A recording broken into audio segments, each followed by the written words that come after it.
Let me just conclude here. Ve'im ita, and if it is true that an unauthorized transfer of the pikadon generally constitute an act of negligence, lemale, let the owner tell the renter, and retzoni shetei pikadoni b'yad acher. It is not my desire that my deposit shall be in another's hands. So the Gemara explained that the Mishnah refers to a special case. Omar le Rabami said to Rab Amma, and let me clarify here in the Mishnah with what situation are we dealing?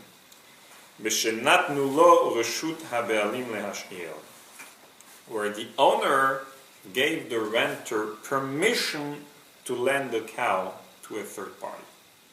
Since the transfer was authorized, the first shomer is not liable. Says Rab Ami, let me reveal to you a detail here that you didn't know. The Mishnah's case is not a regular case. In a regular case, you write that Chezi would be liable to pay, because as Rabbi Yochanan claimed, and even the Mishnah agrees with that claim. Our Mishnah speaks about a case where Moshe said to Chezi initially, you have my reshut, you have my permission to lend it to someone. And therefore, it wasn't a pshia on your end. Okay? Which sounds like a simple answer. Very, very simple, very logical. If Moshe gave permission to Chezi, so when Chezi lended, was it a pshia? No. Okay? So it sounds like a basic, logical answer. Now I'm going to challenge you a little bit. So why the Gemara did not think about it in the first place? Such an obvious answer, in other words. If it's so simple, if it's so logical to come up with such an answer, why initially the Gemara had a problem with our Mishnah? The Gemara couldn't have think about this answer. I know I sound very Talmudic, but what I'm trying to understand over here is, do you find in this answer a problem? An issue now? And perhaps, if you do find an issue now with that answer, perhaps this is why the Gemara initially was reluctant to even consider such an answer. Meaning, let me just give you back the Mishnah. So the Mishnah said, you're the owner, Chezi is the renter, and you're the borrower. You give it to Chezi, and Chezi gave it to Nir, and it died. Nir has to pay you, and you are okay, you don't have to pay him. How come Pshia, according to Rabbi Yochanan, answer the Gemara, answer Rabbi Ami, he gave you permission. So it wasn't a Pshia. Yes, renting out is transfer of ownership.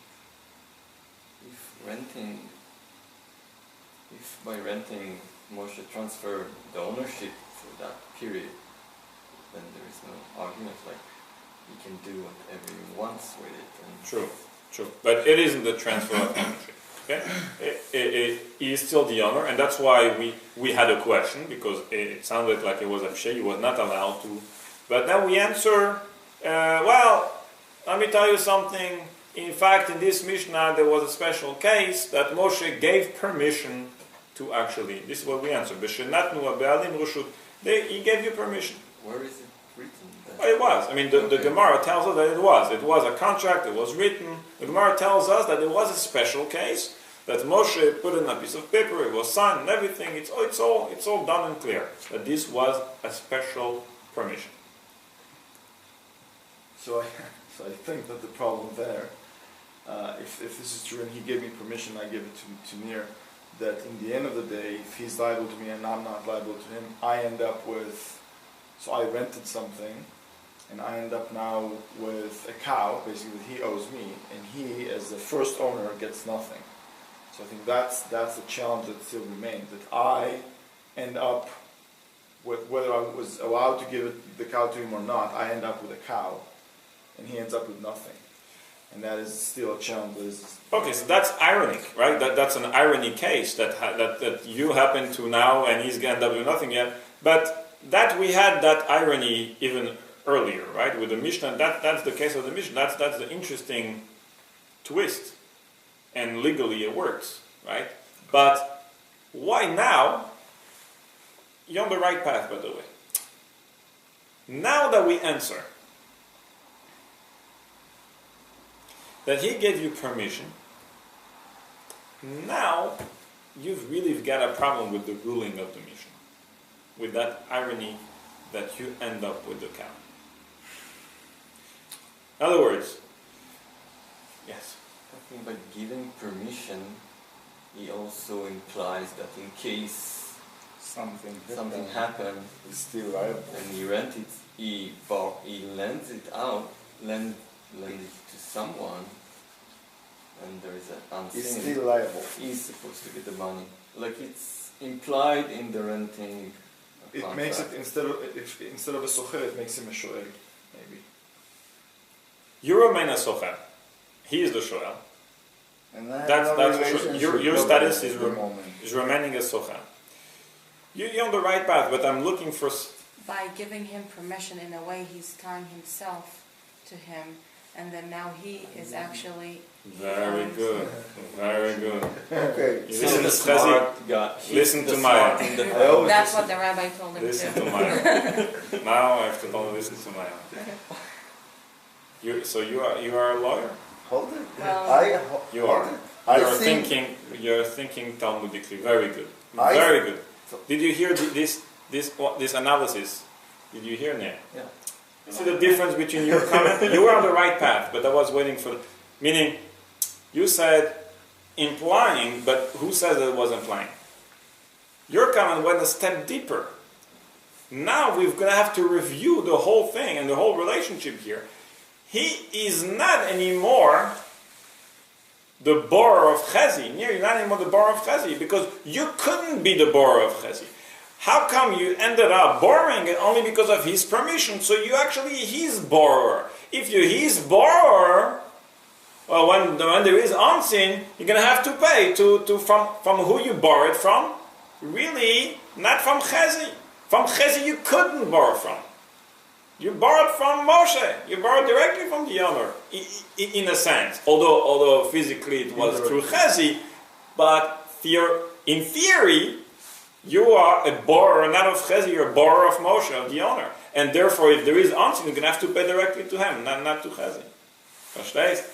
And this is why the Gemara, this is the problem that we have with this answer, as you'll see in a moment. This is why the Gemara was reluctant at first to say, well, there was permission, because, there is permission? That's the case?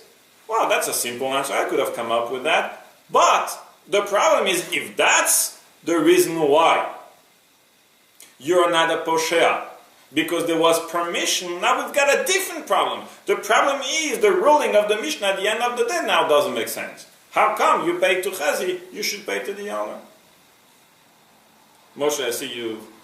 Yeah, You have a I problem still with claim that while me giving him a permission, primarily, To Right. Chezi, yes?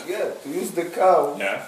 however he likes, wherever, however. Good. Okay, I don't want to be too comprehensive. Very good. But- You added a word. Hold it. Okay.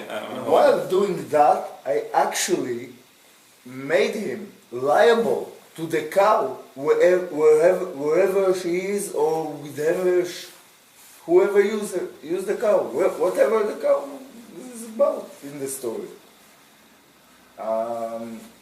And I still don't have a relationship with Nir, I think, as a borrower from Chezi. I don't know him. I gave him the permissions because I want to say, do whatever you want, but you're conclusively liable. Here we hear all of a sudden new words, new thoughts. Well, I'm gonna try to challenge you a little bit. So what exactly did you say to Chezi? When we say you gave the permission, this is really, he's on the path of the answer over here. So before we get to your comment, Moshe, let me just go back. So now we've got an issue. Okay, our issue is, we said, well, the Mishnah is not a conflict to Rabbi Yochanan, because normally speaking, you're not allowed to lend, and if that would be the case, you would be a posher and you would have to pay him back. How come in the Mishnah you don't have to pay? Well, it's a special case, because there was a permission.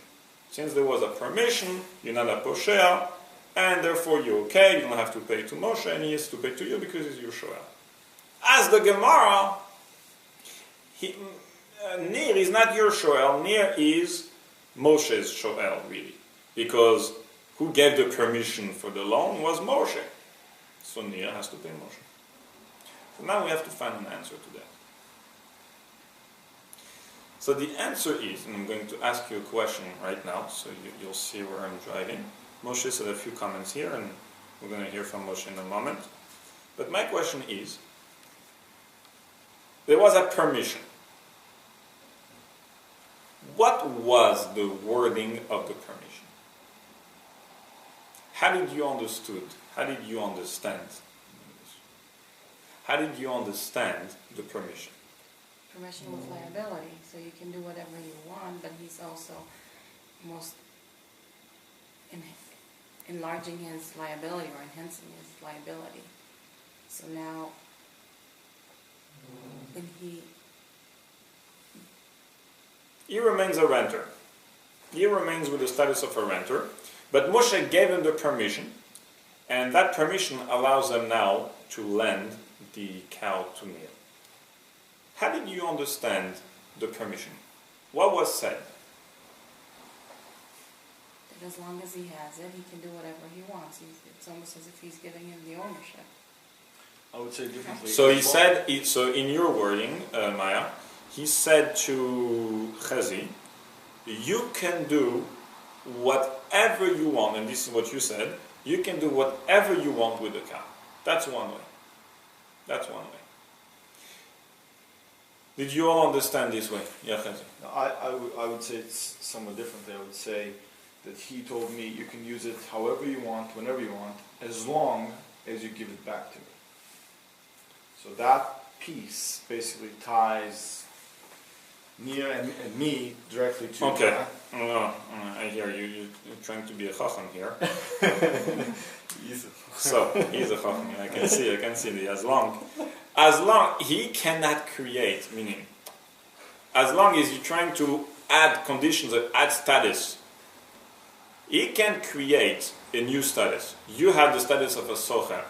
So he will tell you, let's say he tells you as long. So you, Chazi, will respond to him and says, I hear you as long over here, I just want to make clear, I am a socher. And as long as I return to you, sure, I'm about to return to you eventually, but I don't have the degree of liability of onsin. I'm not a shoel. I hope you will tell Moshe, I hope that this is not what you meant, because I am not a shoel. He can't really put on you and say, you're socher, but really, for liability, you're like a shoel.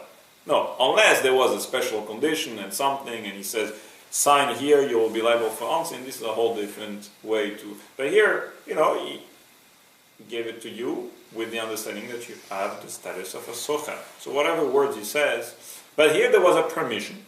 So Maya said the permission was, you can do whatever you want with it.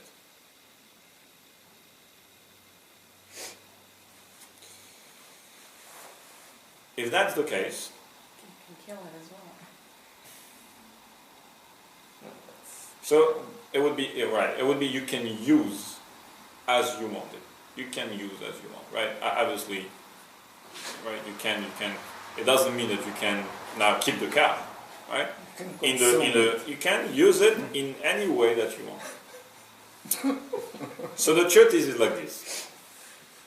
The Gemara initially did not understand that this was the wording. The Gemara understood that the permission was very clear, very specific. Chazi said, by the way, you know how it goes, I have cousins, and they may ask me may I lend the cow? He says, sure, you can lend the cow. That's one way to say that there was a permission. Or, as Maya said, the permission was different. It was not specific, it was more generic. You can do as you wish in terms of use. And it's a big difference. If you say that the permission was very specific, you can lend the cow. Then, Nir, when he's borrowing the cow, is the lender of who? If it's specific, then of Moshe, because he said you can lend it to your cousin Nir. Or to any cousin, right? Yeah. Yeah. So then Moshe is really the lender. However, if the permission was generic, you can as you wish. But it not mention loan specifically. And you go ahead and you lend it, then you are the lender of who? It will still be Chezi's land, Chezi's borrower. That he didn't lend it to anyone. He just rented to Chezi. Mm-hmm. But he never lent it to anyone. He never clearly stated lending. And therefore, he won't be considered the lender. Now, is there permission for Chezi to do it? Yes, because he says you can go ahead, ledatach, you can do as you want. It wasn't specific loan, but when Chezi will come to the business and says, was I allowed? Says, yeah, sure, actually, within the permission of do as you wish, that includes that. I was allowed because I wasn't disallowed to do anything. Exactly, Yeah. exactly. Okay, let's take a look, let me just conclude inside. The Gemara asks, Ihachi, if it is so that the transfer was authorized, the borrower should pay the owner himself. For in essence, the owner was the lender and the renter merely his agent.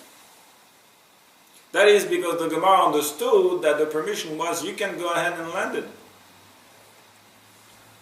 The Gemara deflects the challenge.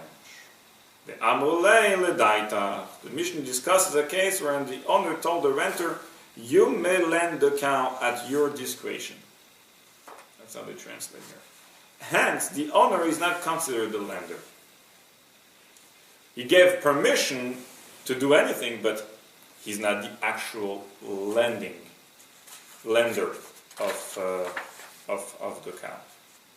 Okay, so turns out at the end of the day, we resolve the problem. Basically, Rabbi Yochanan has got a point. Shomer shemasal shomer. Normally, a custodian gives to another custodian. That itself, that transfer itself is a negligence. Our Mishnah, which at first we thought, wow, this is a conflict to Rabbi Yochanan, because our Mishnah says, you okay, you're fine. Says the Mishnah, no. He gave permission. Oh, he gave permission, if so, you are borrower of the owner of Moshe. Answer the Gemara, no. In fact, the permission was very generic, and therefore he's not considered directly the lender of me. That concludes our sugya. Okay, for now I'm happy actually we took part of the last lesson. So yeah, Bezrat Hashem, next week we begin with a new sugya. Speaking about the four custodians, the Rebbe explains the four custodians and the four levels of liability, all ba'avodat Hashem. Very according to Hasidut, according to Hasidic philosophy, explaining we are shomrim. Versus can be there shomer chinam, or shomer sachar, socher, or shoel, and the Rebbe goes up saying this is four different types of serving Hashem.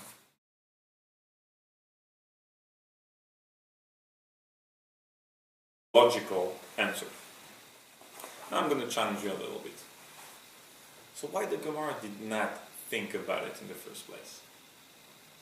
Such an obvious answer, in other words. If it's so simple, if it's so logical to come up with such an answer,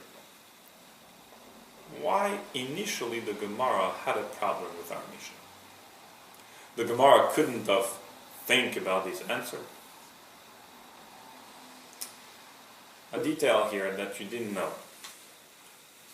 The Mishnah's case is not a regular case. In a regular case, you write that Chezi would be liable to pay, because as Rabbi Yochanan claimed,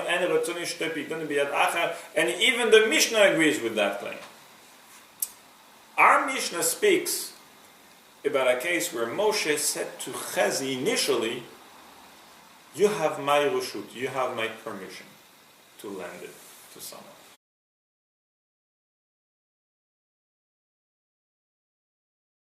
Let me just conclude here. VII, and if it is true that an unauthorized transfer of the pikadon generally constitutes an act of negligence, lemale, let the owner tell the renter, and it is not my desire that my deposit shall be in another's hands. So the Gemara explained that the Mishnah refers to a special case. Omar le Rabbani said to Rav Amma, and let me clarify here in the Mishnah with what situation are we dealing?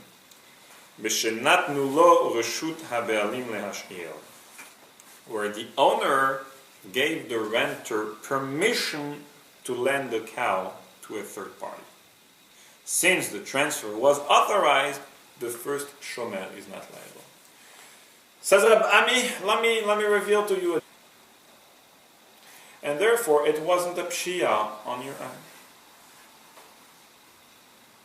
Okay? Which sounds like a simple answer. Very, very simple, very logical. If Moshe gave permission to Chezi, so when Chezi lended, was it a pshia? No. Okay. So it sounds like a basic